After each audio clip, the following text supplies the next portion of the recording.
I was literally raised on a property in the Cattaraugus Indian Reservation area of New York and Pennsylvania, Erie County, and my father was full-blooded Lakota Sioux, and my mother was Cherokee and Shawnee. And my mother at the time, I didn't realize that she was dabbling into the Native American end of the dark arts when I was a child. And so I got involved in a lot of the paranormal stuff and the ceremonies, the dark arts ceremonies, as far as being Native American goes, from my mother's side and all of her teachings. My father was traditional Lakota Sioux, but he was a truck driver. He was hardly around growing up. But being back in those days, you didn't have the internet, didn't have computers or cell phones or anything, so you tend to stay outside a lot, okay? And this is back in the 60s and 70s. And I tend to love being out in nature when I was a kid. And I used to constantly go out, ride dirt bikes and stuff in the woods, and go hiking on trails, go hunting by myself and all that. And the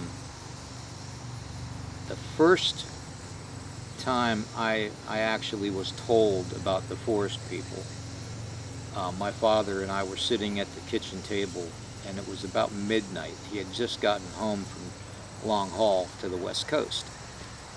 And he had told me, because I told him I had heard some like roars and some howls and stuff coming from the woods that didn't sound like a coyote or, you know, or any kind of animal or an owl or anything that I've been used to hearing, you know. I mean, I've heard all of them. I've heard mountain lion, bobcat, all the way down from buffalo to elk to bighorn sheep, you name it. I've heard it all. And I've pretty much hunted it all my life until I got cancer. But I basically learned from my father that the forest people made certain calls. And I kind of got into it that way as a child. I got fascinated with it. First I started from my dad's descriptions and what I was hearing, because I wasn't seeing things right away, because they won't show themselves to you right away unless they're used to seeing you a lot. That's the thing. At least this group did that, okay? And basically it took about a year or so as a kid. And I would be playing out in the backyard and stuff, you know, doing what little kids do when you're 5 and 6 years old, and, you know, with cars in the dirt and stuff. And, you know, then I started noticing them from the shadows coming around, you know, big dark figures moving around tree to tree, you know. And I remembered my father telling me that there was 4 different types. And as I was growing up, I interacted with 2 different types. I interacted with the more human-looking ones with the face, and then the more aggressive type of ones that looked more like an ape than they did a human. Okay? And my father always told me there was 4 distinctive types. You know, you had the small ones that came up from South America, which are in the swamps and stuff in the Everglades and in Arkansas, Louisiana, you know, all that area, Mississippi, Alabama, that get like 7 to 8 feet tall, okay? Sometimes they get to be 9 feet tall, but there's no reports really that I've heard of that made them any bigger than that. And then you have what Native people called the Gugwe, which is, and growing up, another, you know, traditional legend we had was my family, my father and all my uncles told me that we called him the Bear Man, because his snout wasn't really it wasn't a wolf snout, and it wasn't a, you know, an ape snout looking type of thing. It was kind of in between, which would be like the bear. And this thing stood anywhere from 9 to 10 feet tall. And it was very aggressive, very territorial. It would chase off the human-looking ones. Okay, it was very aggressive. Okay, but they were more up around the Canadian Great Lakes area or other parts of like the Yukon and stuff like that. up into Alaska. Then you had the big ones coming down from Alaska into the Pacific Northwest. Northern California, Oregon, Washington State, Montana, Idaho, even parts of Utah, even, you know, as far as into the Ozark Mountains, you know. And they got anywheres from, and what my dad said, they could be 9 feet tall, fully grown, or they could be up to 15, 16 feet tall, fully grown. And then the human-looking ones, which were the ones along the Appalachian mountain chain and the Smoky Mountains, were family-oriented. They got about 9 feet tall. They could be anywheres from 800 to 900 pounds. But they were protective of the family, but yet they weren't as brutally aggressive as a lot of the other ones were. And the way my father described it to me was, he basically looked at it as, well, if you had to live in a swamp and fight for food every day with alligators and cottonmouths and, you know, all these other things, bobcats, you know, cougars, you know, you'd be aggressive too. You'd have an attitude too. And, you know, I kind of took that to heart, and I started first off drawing pictures of them as a kid. And, you know, as a kid you hear the descriptions being half human and half ape, you know, so I was drawing half human and half ape, literally, you know, right down the center, you know, half human, half ape, you know, as a kid. But, you know, you didn't know. And I was out riding my dirt bike one time with my buddies, and we talked about this at one of your events, and on the podcast too. I remember that. And we were riding in this field, and along the outer edge of the field there was this big forested area that we came through. Okay, it was like a 3-foot wide path that the motorcycle path came through the wood line into this field. Now this field in the center, I'd say probably 4 feet to 6 feet maybe at the most in width around the outer edge of the field was like a path that we used to run down our dirt bikes with. And when I mean dirt bikes, I mean motorcycles. I don't mean bicycles. And so we patted this field down pretty good, you know, from driving the motorcycles around it. And I had a little Kawasaki, you know, 125 and a KZ 125 and at the time. And I was going around the field, and I came around the third time, and I started hearing stuff off into the woods, and I'm thinking, well, it's got to be a deer, you know. You hear things crashing around and stuff. And it's hard to hear things over top of a two-stroke when it's popping and cracking a lot. So, but I stopped the motorcycle, and as I got off the motorcycle, I leaned down to shut the fuel line off. And as I did that, I looked down the path that we entered the wood line at, and there was this, the only way to describe it, and this was probably the first actual physical sighting, I could say, other than maybe taking glances out and going from tree to tree and not really figuring out what it was, you know. But this thing stood there, and as I look back at it, it literally turns and looks at me, and then it looks back up at the tree, and it's reaching its arms up in the tree like this.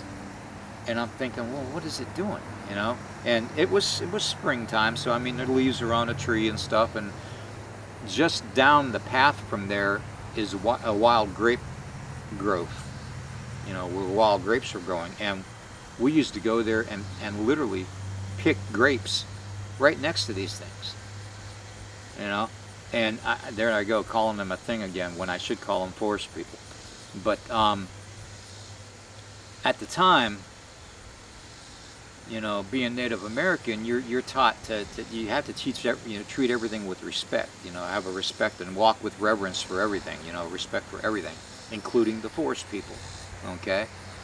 And, you know, growing up, we wouldn't think twice about going and picking wild grapes, or, you know, or chestnuts for that matter, which is a whole nother story, because they eat chestnuts too. And we had all kinds of chestnut trees around there too. We had a rancher that had all kinds of chestnut trees growing in his field. We had apple orchards and stuff too. So I mean, the food around there was plentiful, especially, you know, in the warm summer months and into, you know, the late spring where the berries are starting to ripen, you know. So it was phenomenal. We had all kinds of game, wild game. But as I looked down and it looked at me, I remember what my dad said. My dad said, you know, don't stare them in the eye. Don't look them in the eye. Be respectful, look down, okay? So I looked down, but you know, when you're like 12 years old, riding a dirt bike with your buddies, and your buddies are standing there and their jaws are open, you want to look up, you know? So I did what any 12-year-old kid would do. I looked up, and I observed this thing, and he reached up. I don't know if it was a he or she, because the distance I had, even though it was a straight open shot at looking at it, I tend to think it was a young female. Okay, and it was every bit, if it wasn't 8.5 feet tall, it was every bit of 9 feet tall. Okay, so it was probably a young female, but as it reached up, it grabbed what it looked like a little black bear, but it was obviously a smaller one, and I would hazard to say it was probably an infant. Right. Okay, so it took it in its arms like this, and it turned, and as it turned to walk away, it looked down at me again, and I'm staring at it now. I mean, I'm looking it dead in the eyes, you know, and the eyes were, I don't even know how to describe them. At that distance, they looked dark, okay, but you could see the white in the eyes too, though. Okay, it wasn't all like dark, like demonic, you know. But it turned and it walked off into the woods. Didn't even care that I was looking at it. Didn't even care that we were there. Didn't have a care in the world. And that was my first physical encounter with this, you know, this type of thing. And it sounded like, if you don't mind me saying, it sounded like it knew you didn't mean no harm. Yeah, and I thought about that too. And as you know, when you're that age, you don't really tend to rationalize things very well. Yeah. You know, especially when you're growing up in the country, because you tend to, you know, I mean, you're talking to a 12-year-old boy that, you know, used to jump off of his dad's, you know, ham radio tower with a garbage bag, for God's sakes, as a parachute. I mean, we did all kinds of crazy shit, you know, and you know, it was something. It was a very, very taking away your breath type of a first-time sighting like that. And as I think back to it, and as I thought about it later that evening with my buddies, I said, "Did you see that?" And they're like, "Yeah, what the hell was that?" And you know, they were, you know, a year or two older than me, so you know, they were just as curious as I was. And I said, "Well, from what my dad and my uncles tell me, that we just saw Bigfoot." You know, and they're like, "No way." And I'm like, "Yeah, we did." Well, sure enough, a week later, at a different location, across what they called Walnut Creek, okay, there was a gravel pit, and me and another buddy were riding our dirt bikes and stuff in this gravel pit, and this gravel pit went into the wood line along the edge of the cliff where the creek was, and back out again like a square, you know, back out into the gravel pit. So you'd go around the gravel pit, go up and down some hills, and back in the woods, and through it, and back out again, you know, over and over again. And I didn't think anything of having another encounter with them, but sure enough, I should have brought those things out that David made for me, David and Melissa, because they made those little 3D molds of what my sightings were, and I mean, it's actually to a T. Maybe I'll bring them out a little bit later. But as I came around a third time and went into the wood line and made my left and went down the trail, this branch was come out of nowhere, and it hit my front tire and my spokes, and you know, I'm only doing like 20 miles an hour because it was muddy and it was a trail. You don't want to like kill yourself. But I did an endo, and I got a burn on my calf muscle from it. And the motorcycle landed on me, and as I went to push the motorcycle off of me, I looked up, and there, not even 20 feet away from me, was standing this. Was this Bigfoot? The only way, and I described it to David as best as I could, the only way I could describe it was, it was like looking at the Incredible Hulk with hair. I mean, it was massive. It was every bit of the alpha predator that you would imagine, you know, a monster would be, you know? And it just kind of looked at me, and it was curious. It looked like it was curious with what I was doing, but it also looked angry with me.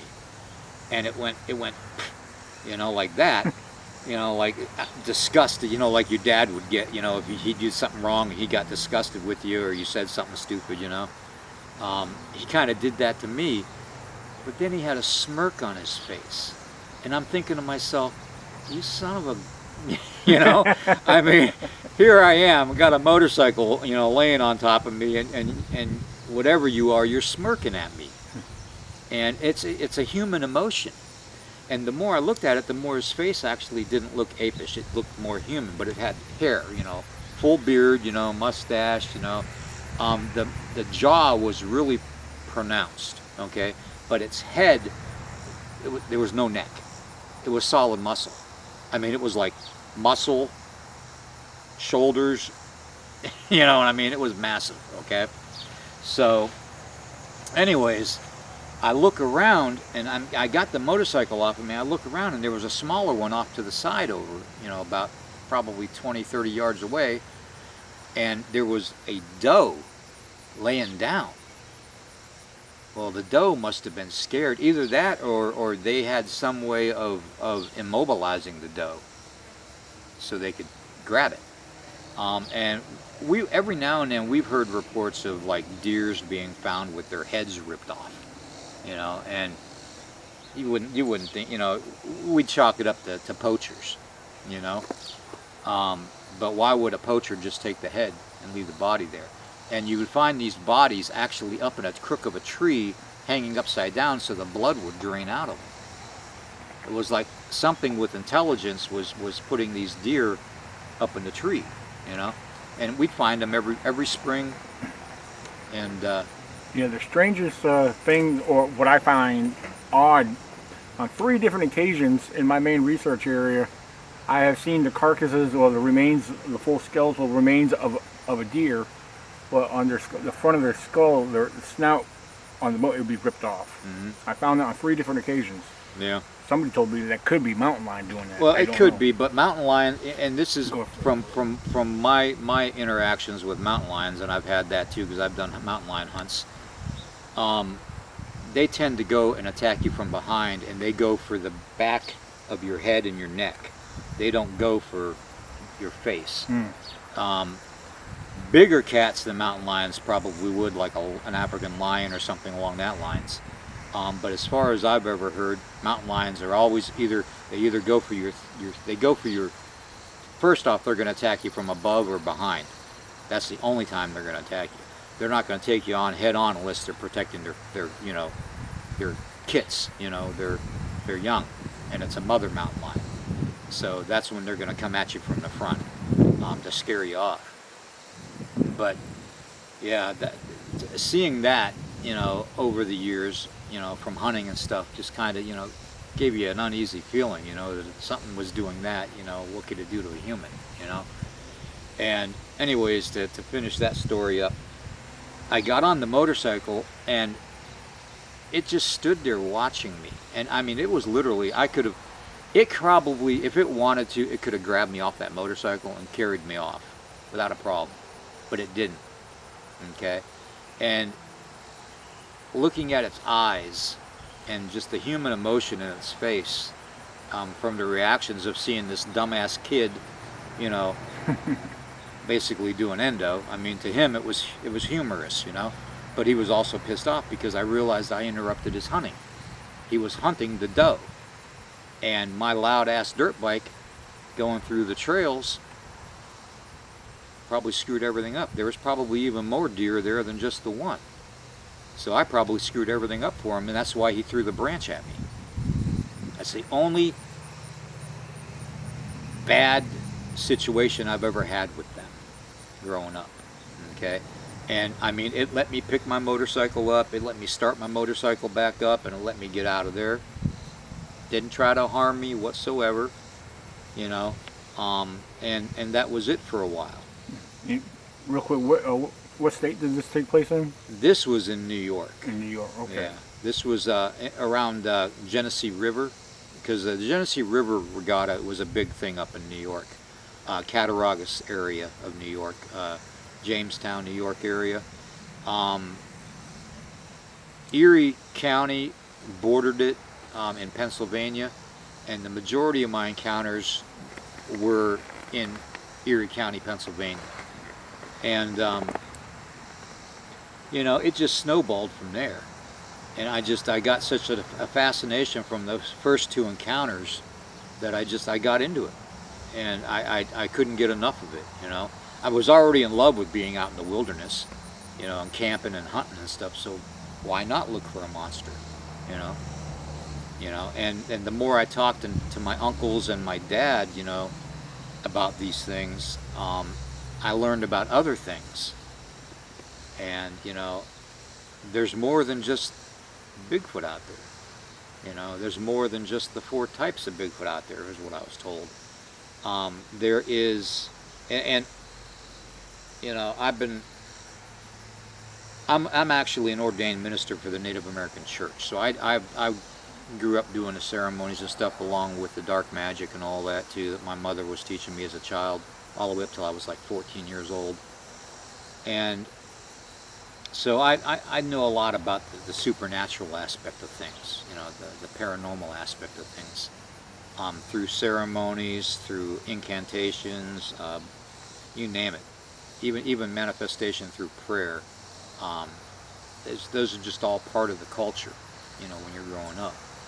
And when I got out of the dark arts of it, when my mother got religion, and I use the air quotes because it didn't last very long, because she went back to her old ways.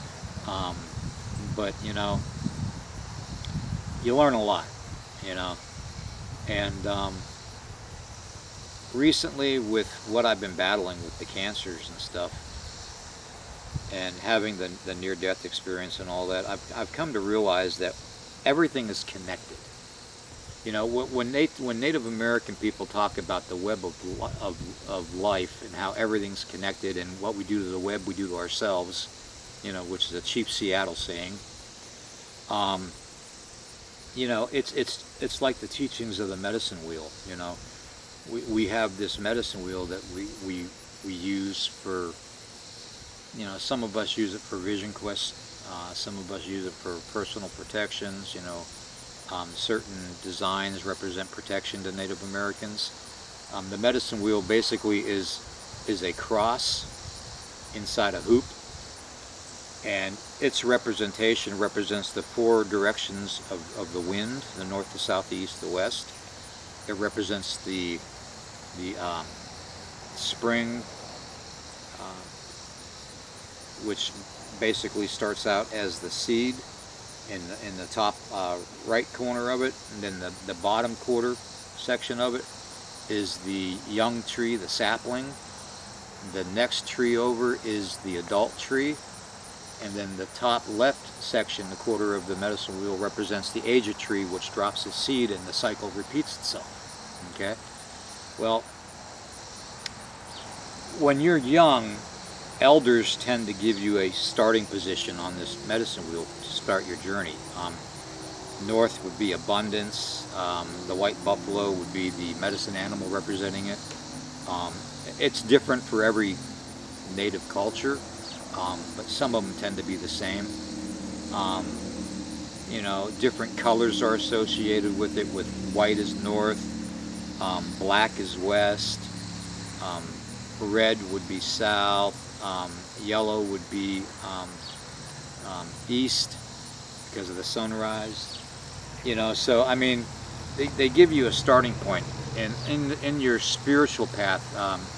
The Dene people call it a walk in beauty. Okay, we call it the red road. Okay, and it's where you're supposed to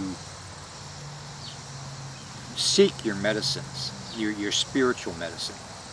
Okay, and I remember I was out one time doing a Humblatia, which is a vision quest, and one of my elders was with me, not my uncle, a very good friend. He was an elder of mine, and this is right after I got out of the military, and I did a vision quest down by the creek, and after I did my 3 days out there, because you go out in the middle of nowhere, you sit within a circle within the medicine wheel, and the only thing you have is a jug of water with sage in it. Sage water is all you're allowed to drink.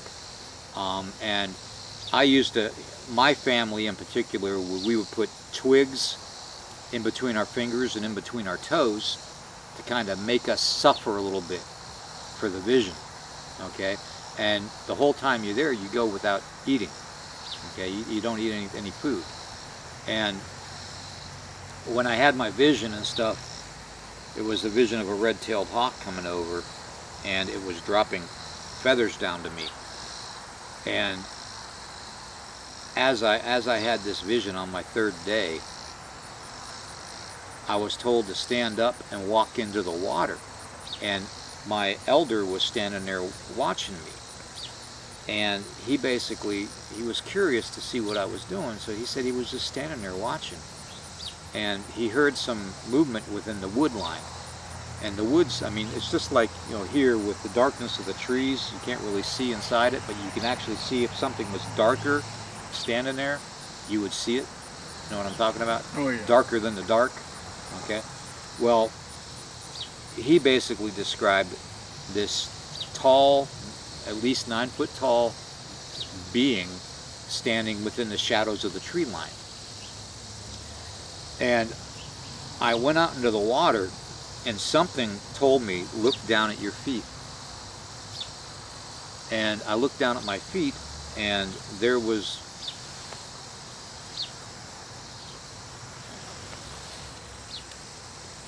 I'm not long for this world anyways, so I guess I could show you.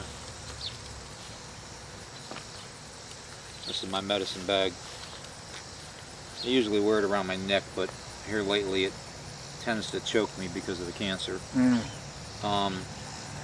But we tend to take things out of our medicine bags and smudge them with sweetgrass and sage and cedar, or juniper, whatever we can find. But I'm going to show you what was at my feet, in between my feet, and I'll end up saging this and purifying it again in ceremony. There it is.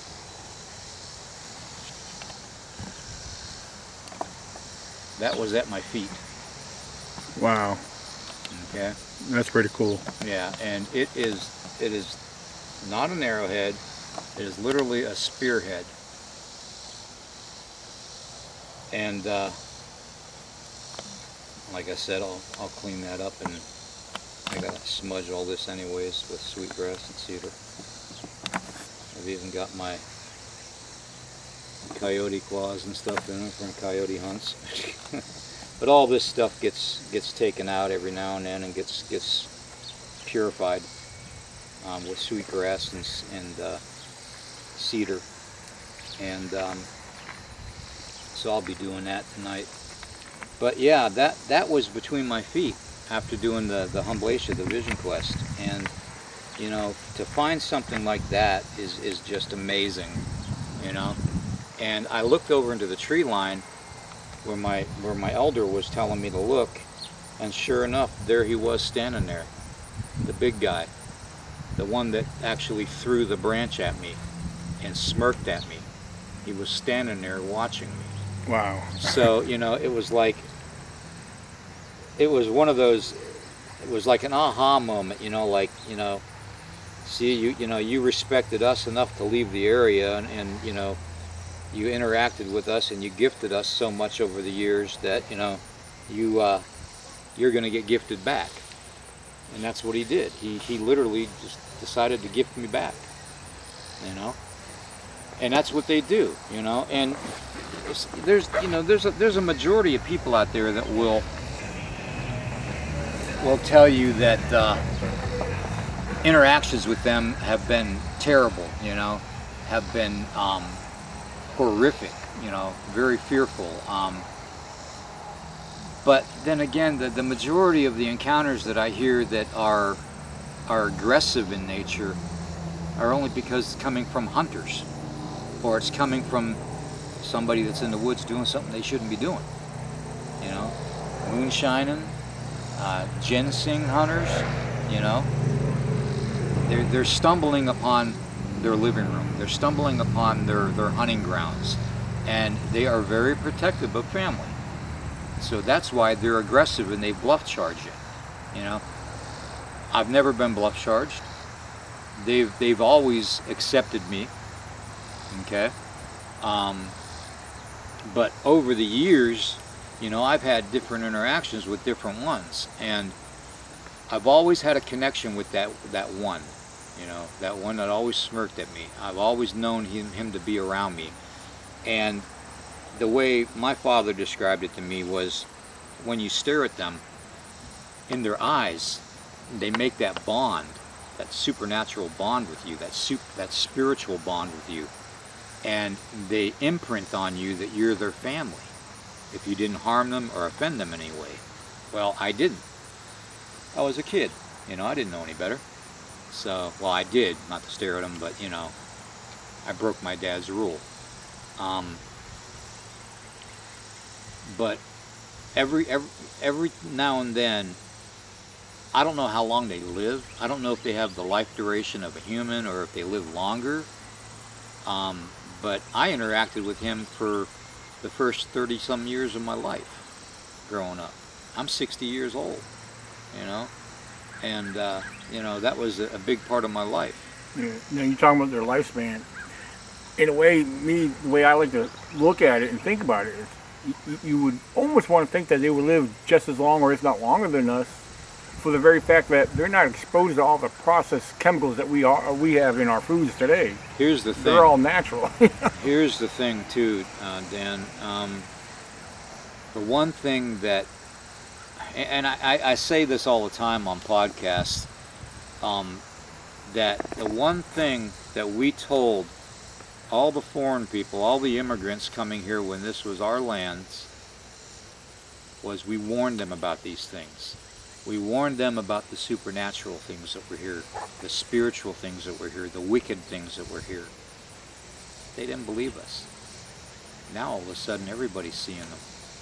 Everybody's interacting with them. And it's not just the Bigfoot. You hear reports of Dog Man, you hear reports of Goat Man, you hear reports of this, that, and the other thing. You know, Lizard Man, you know, all over the place.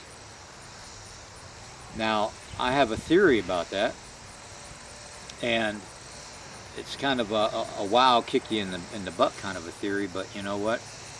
With what I've been through in my life, interacting with everything and the dark arts, I've come to realize that there is a supernatural connection to them, okay? My father and my uncles called them forest people for a reason, okay, or lost tribes for a reason, because they were intelligent enough to probably have their own medicine people. They had to have had somebody that was in charge of overseeing the burial of their dead, or the birthing of their children, you know, that kind of a thing, you know. The overseeing of their young, giving them, you know, a focal point to focus on when growing up as a young, you know, as a young Bigfoot.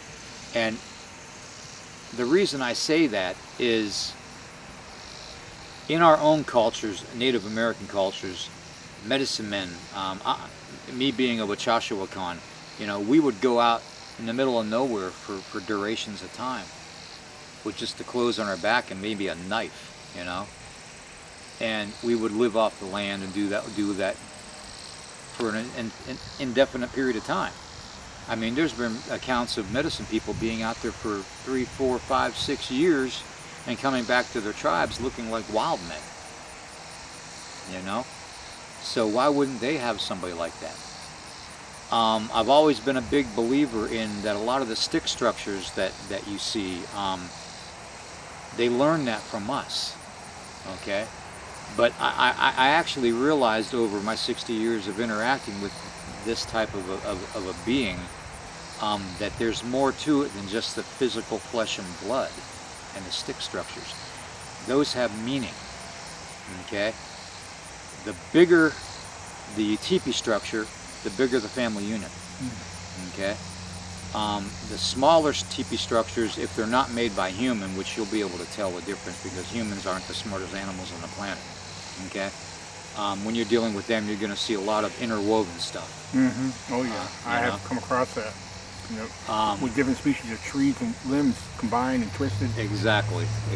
So you're going to see that happen. Unless somebody does their research about how they're doing it and does it exactly that way, that's the only way you won't be able to tell if it was a human doing it. Unless it was a tree that was too big for a human to move. And I've seen them too big for a human to move. I've actually seen in Montana, I've seen trees shoved in the ground upside down with the root ball up top, okay? They have sightings of those all over Alaska, all over the Oregon, Washington, Pacific areas. So, you know, you would think that if it was a lumber processing piece of equipment, it would strip the bark off of it, off the tree. Bark was still on it. So the things that grip the trees and pull them out of the ground and stuff and pick them up, that strip the bark off of them, it wasn't equipment used. They were shoved in the ground upside down for a reason. And the only thing I could tell was it was marking territory. Big alpha. The bigger the tree, the bigger the alpha. Plain and simple, okay? Get away from me. Another thing that I learned, getting back to the supernatural aspect of it, we have stories and legends of them coming out of the smoke out of our fires during ceremony. During hunts, they would just appear, you know. I always thought that wasn't a flesh and blood Bigfoot. It was more of there's a certain fraction of Bigfoot, rock stacking. We've talked about it before, I believe. But I've gotten a little bit more in depth into studying that and researching that. And I'm under the belief that it's not only done for a reason, like we used to mark our trails, our hunting trails with that. And we turn a certain rock a certain direction, and that would be the way that we would go, so the rest of our hunting party would know which way we went. All the other rocks would be facing a different direction, okay? But come to find out that it's not even really that, per se, that they're probably doing it. I don't think it's the flesh and blood Bigfoot that are doing it. I think it is more of this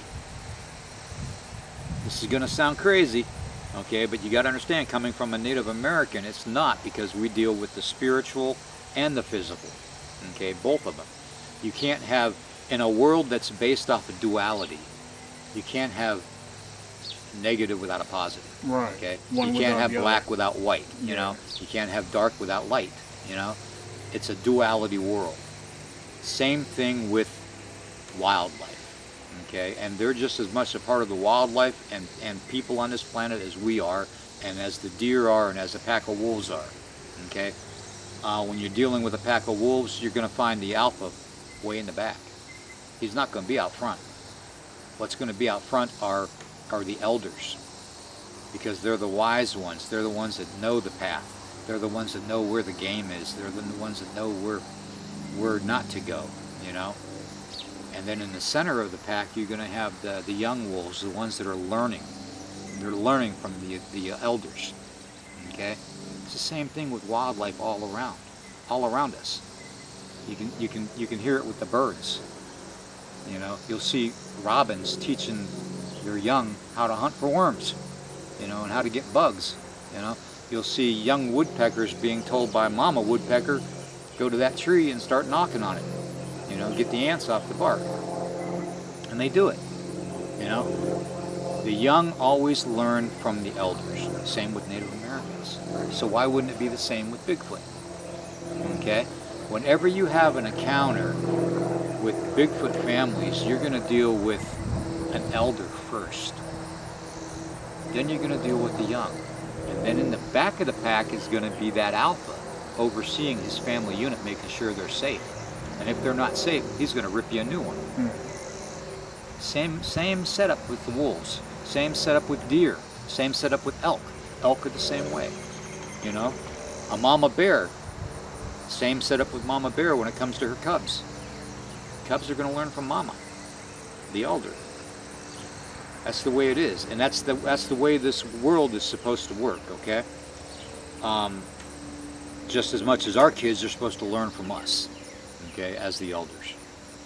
But to take that one step further, when you're dealing with the spirituality of the Bigfoot phenomena with Native Americans, you're dealing with something that is above and beyond flesh and blood. Okay, a good majority of us traditionalists, we put them in a category of spiritual. Okay, that they have gifts that they have gotten from living in the environment for so long. You know, the first medicine person from my people was considered to be the bear man, Bigfoot.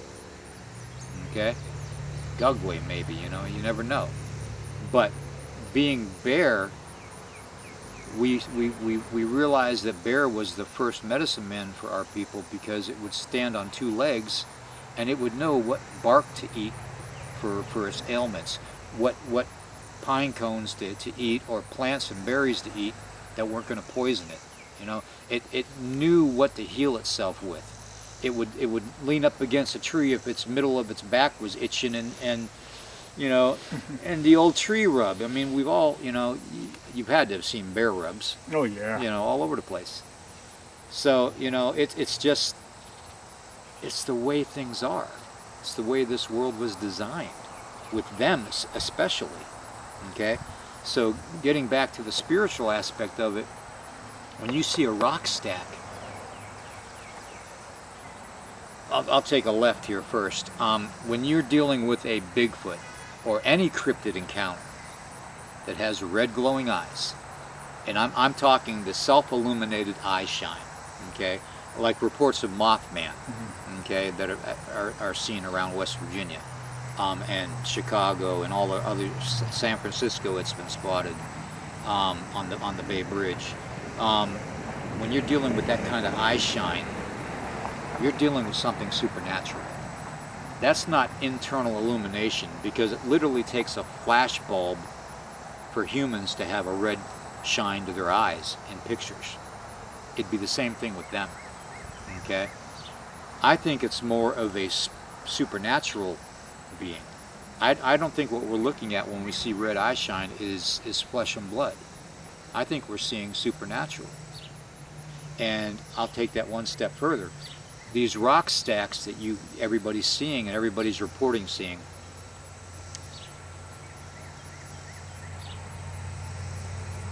I believe, and this is from my own research and my own interactions, okay, over the years, 60 plus years of doing research and investigating on these people, these forest people, okay, and not just them, every other cryptid that's out there.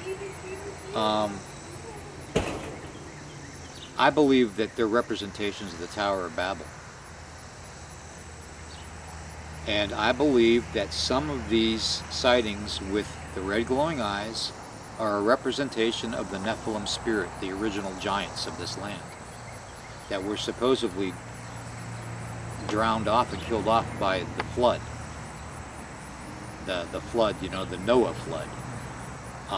And I do believe that the red eyes are windows to their soul, showing that it's not the actual Bigfoot, but it's a Bigfoot's body that might have been taken over by Nephilim spirit, like a possession, like a paranormal possession, like when somebody gets demonically possessed. You know, I think it's the same thing. Why else are you going to have encounters of red glowing eyes that are vicious? I mean, if you think about it, it kind of makes sense. When you're dealing with water and you're dealing with even muscle has memory. Water has energy. Water collects energy. Water has vibration. Water has frequency and energy. Okay, it remembers. When you get a bottle of water, just get a bottle of spring water, and an old Native American trick that my parents and my uncles all taught me: talk to the water in a positive way. Don't get water that's treated from a treatment plant. Get a bottle of spring water that's not treated. Talk to it in a positive way. Put that positive vibe into the water, and that water is going to be doing more healing and good for your body than that sink water or that bottled water from Nestle is ever going to do. And it works. It literally works. You know, I think that there is more of a supernatural connection to some of these sightings than there is just flesh and blood. I think we need to separate the two completely. And I've been talking about that a lot, and I'm a firm believer in it. I believe that we have our flesh and blood, which are your normal sightings where, you know, yeah, they'll bluff charge you to scare you off, or, you know, they'll throw things at you like twigs and stones and rocks and boulders and shit, you know.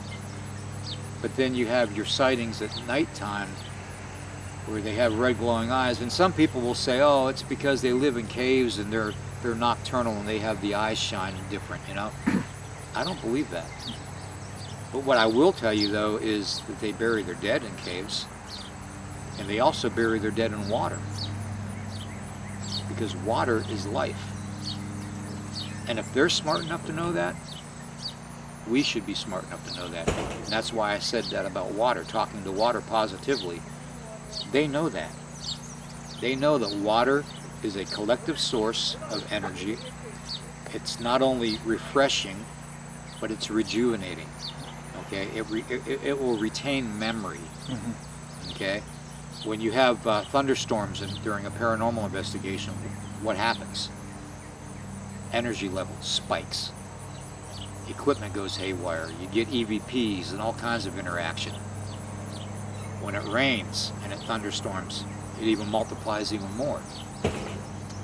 Running water, they say you can get the best ghost hunts or paranormal encounters next to like river flows or, you know, and stuff like that.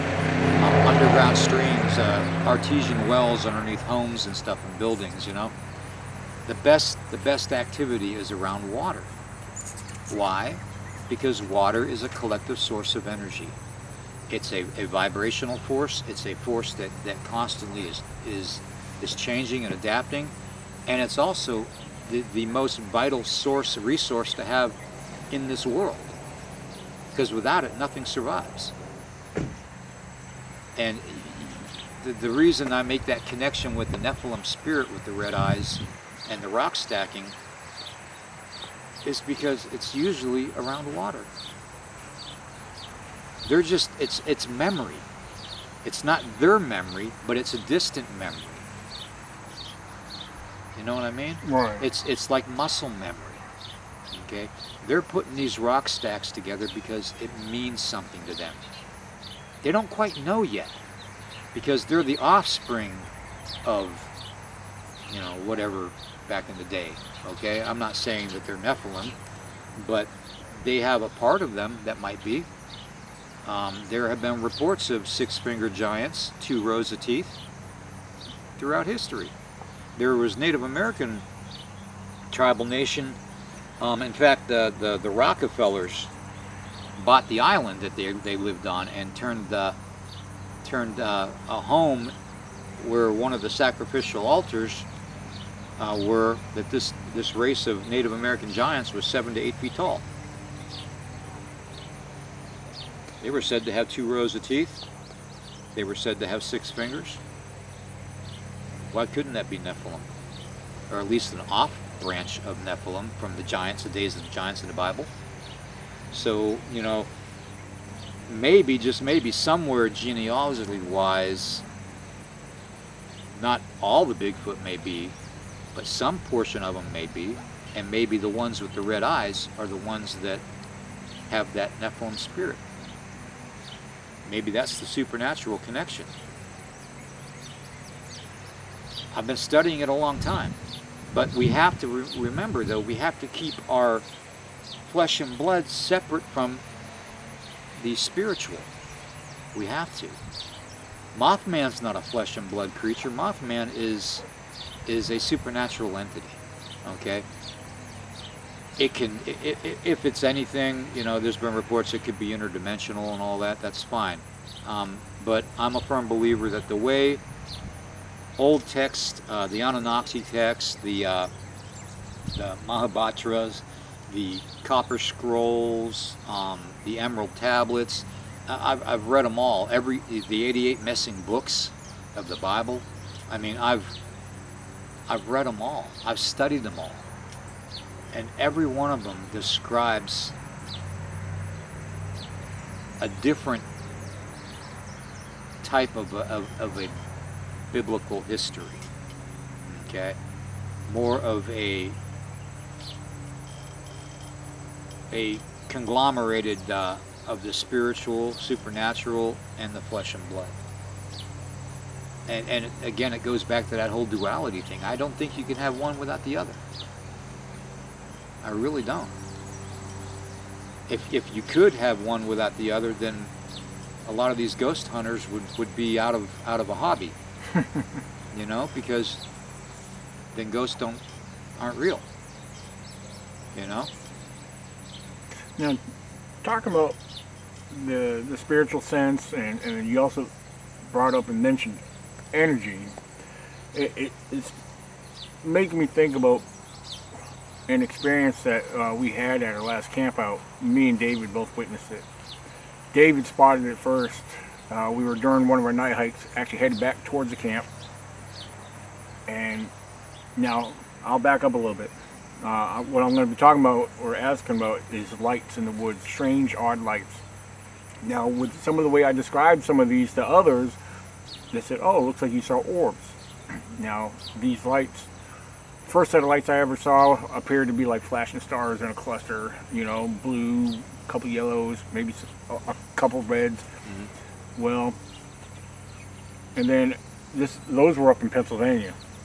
But a few months after that, in another state forest up there in Pennsylvania, I seen what appeared to be 4 different dim-looking, round, bluish-looking lights. They were stationary. They weren't moving, but they were spread apart.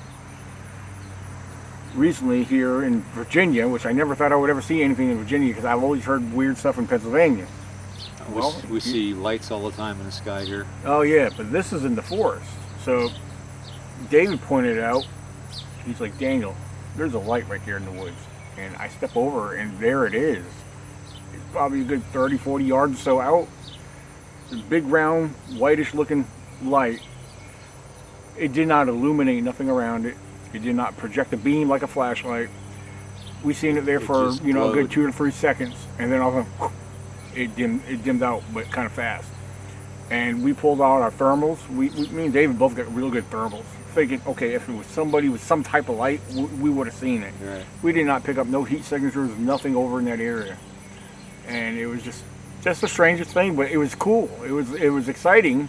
I liken that onto the story of the Brown Mountain Lights. I came across that doing some research on lights, and you know, and I need to read more into that, but it sounded, briefly what I looked into, sounded similar to what we saw. That's not unusual. There have been reports of Sasquatch being seen with glowing orbs. Mm-hmm.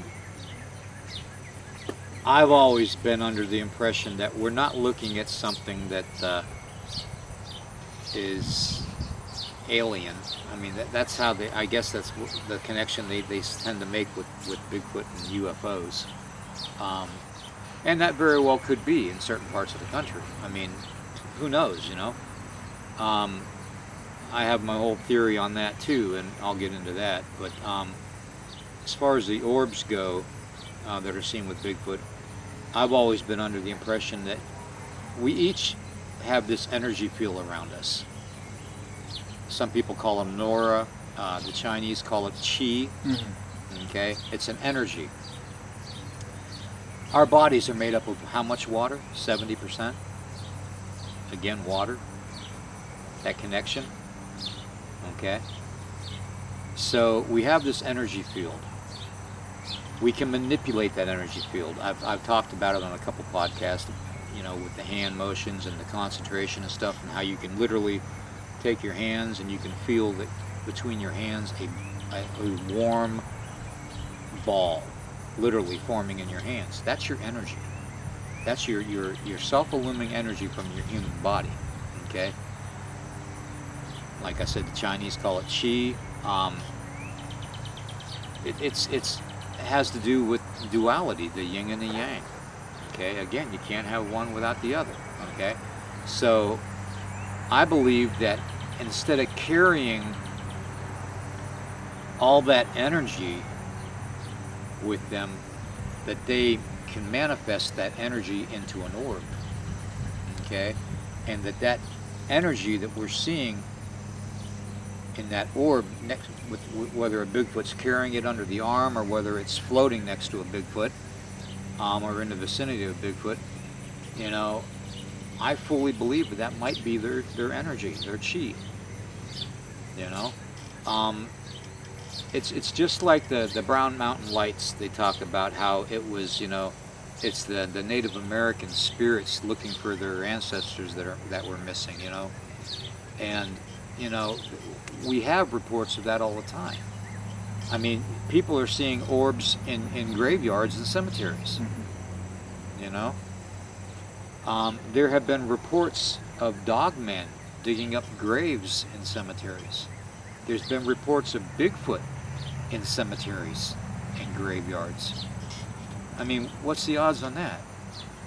Because they're attracted to the energy. They can feel the vibration, they can feel that energy from the graveyard, from all those bodies being buried there. You know, some tragic and some not tragic, you know, some natural death and some tragic death. But the Inuit people of Alaska, they have a belief that when it's their time, that Bigfoot will come to their lodge to escort them to the spirit world. Why would they have that legend? I mean, think about it. Why would they mark a Bigfoot as a spiritual guide after you die? Energy. They are attracted to energy. Okay? They are attracted to water because water is energy, and water is basically the elixir of life for everything. If you think about it, if you actually step back and you look at the whole spectrum of things and encounters, you'll find what will look like incidental similarities. Okay? But when you add it up, and it's not just Bigfoot that are doing it, you know, we have human beings going in cemeteries and doing EVP sessions and ghost hunting. Why is the human spirit so interested in the spirit world? Why is Bigfoot so interested in energy? You know, it just, you know, and why is water the amplifier for energy for the paranormal? It's all connected. And when you look at it, when you stand back and you look at the whole scope of things, all the weird stuff that's happening in the world today, And you can literally separate, if you have a mindset to where you can literally separate and figure out the flesh and blood, okay, there's a Bigfoot over there, it's got red long hair, it's about 9 feet tall, it's not aggressive, you know, it's keeping to itself, it may bluff charge me, but yet it doesn't have red glowing eyes. Then that's the flesh and blood. Then you got one sighting over here, it's a 10-foot tall, you know, hairy beast that looks like a wolf, you know. It's got red glowing eyes. And it's got to either be a werewolf or a dog man. Why does it have to be either or? Why does it have to be flesh and blood? Why can't it be a demonic spirit or a Nephilim spirit?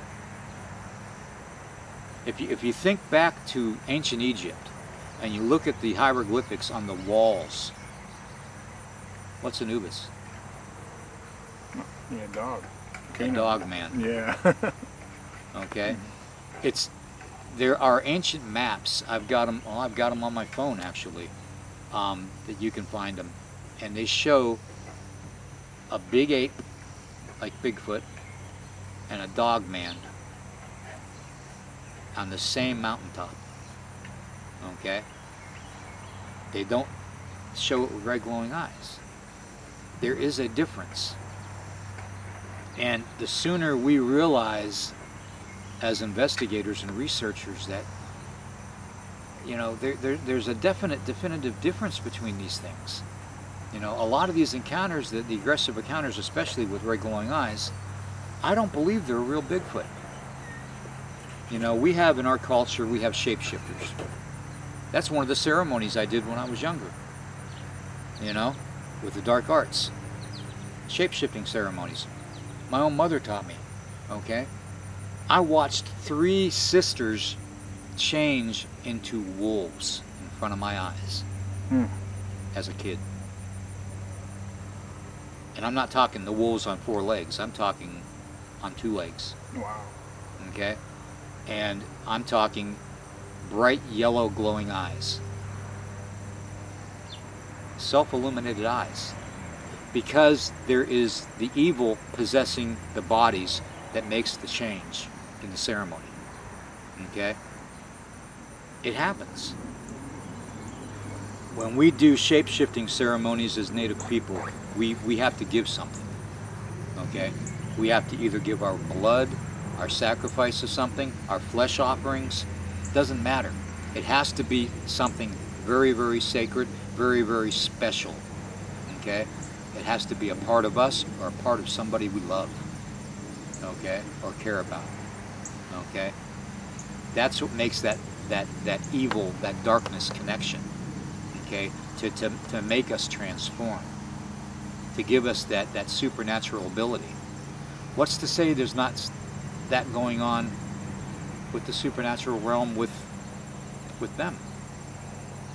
You know, what's to say that there is such a thing as, you know, we call it demonic possession. I tend to look at it as Nephilim possession, because the Nephilim were giants. They were the original giants. And if you listen to my songs and stuff that I just did, I have the one Titan songs, Yeah. Titans Rise. Listen to the lyrics to that. I mean, really listen to the lyrics of it, and you'll see that I specifically put within that song that Titans rise, Titans fall, and there's a section in where it says that they devour apes.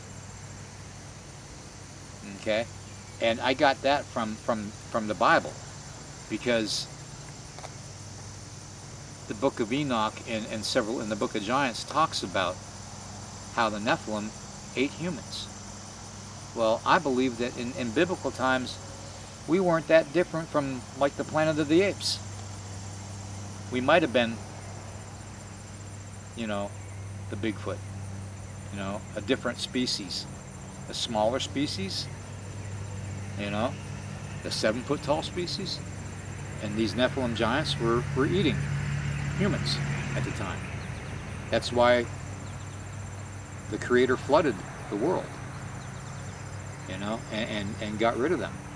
But I believe that some of them survived and that they have reproduced over the years, and God knows how long they live. I mean, they could be immortal for all we know, you know, we don't know, okay?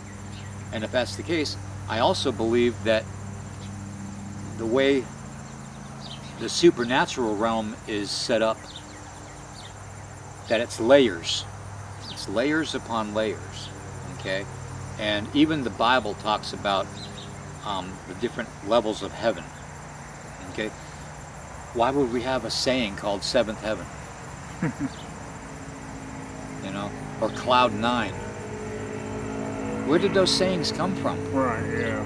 I mean, it's little things like that that make you actually want to think further outside the box than what you normally would, okay? Because that's our purpose here. That's what we need to do. We need to make these dots connect. We need to not only find out, you know, get the real evidence on the flesh and blood Bigfoot, Sasquatch, dog man, goat man, lizard man, whatever you want to call them. If they're flesh and blood, we need to get that. But I think at the same time, we need to realize that there is a supernatural connection to it too, which is totally different. And some people say it's interdimensional beings or shapeshifter beings, you know, that can take the shape of a Bigfoot, you know. There's a thing going around about the reptilians being shapeshifters and being in our own government, for that matter, and governments around the world. There was actually a couple sightings of reptilian people in Newmarket, Virginia. Really? Yeah, up in the mountains, going towards Luray. And I was actually doing the investigation on it, and I can tell you right now, they weren't normal. They weren't normal people. Okay, they certainly did not act normal. They had the eyes, the slit eyes, like a snake would, or a lizard would. They had a way of moving their tongue in their mouth that just wasn't normal. You know, little quirks like that. Twitches, you know, little like twitches and stuff that they would do, and you would know that unless they were seriously inbred, I mean, that, you know, anything's possible on that. Exactly. Anything is possible in Virginia. That's right. But you know, we have to realize that there possibly could be that connection. You know, I'm open-minded enough, being Native American, that, and dealing with what I've dealt with in my whole life, with the ceremonies and stuff and the dark arts, that I've experienced the things that normal people wouldn't experience. So I have more of an adaptation to understanding those things and to putting those things in perspective. And, you know, like with the rock stacking, it would make sense to me if the teepee structures and the dome structures are structures that they're mimicking of sweat lodges and teepees, okay? Look what a sweat lodge looks like, and take the buffalo robes off the top of it, or the canvas tarps off of it in modern day. It's just interlocking willow, interlocking and made into a frame. And that's what you see in a lot of the dome structures, is interlocking branches into a main domal frame. Or you see the teepee structures. It would make sense that the rock stacking would be a memory thing too of a distant past. Why else would they do it other than marking a trail, showing somebody in their family unit a way that they went, like we did? You know, we would take and put branches in the ground and take a branch and just, you know, tweak it a little bit, and it would point the direction that we went in. We do the same thing with stones, you know, stacking stones. We would tweak a stone a certain way, and it would point the direction that we went. So, you know, why wouldn't they do the same thing? Okay? And when you're dealing with the supernatural aspect of it, I think that the rock structures could very well just be like muscle memory. Mm-hmm. I really do. Because they're remembering something in their past. They're trying to connect something that they have been taught by their elders, just like our elders would teach us. You know, it makes sense to me. I mean, yeah, it's a stretch, but it's a stretch that we need to look at, because when you're looking at it just from one angle, you know, the reason Native Americans sit in a circle, and you say, I put that pen in a circle of 30 people. Everyone sitting in that circle around that pen are going to see that pen from a different angle.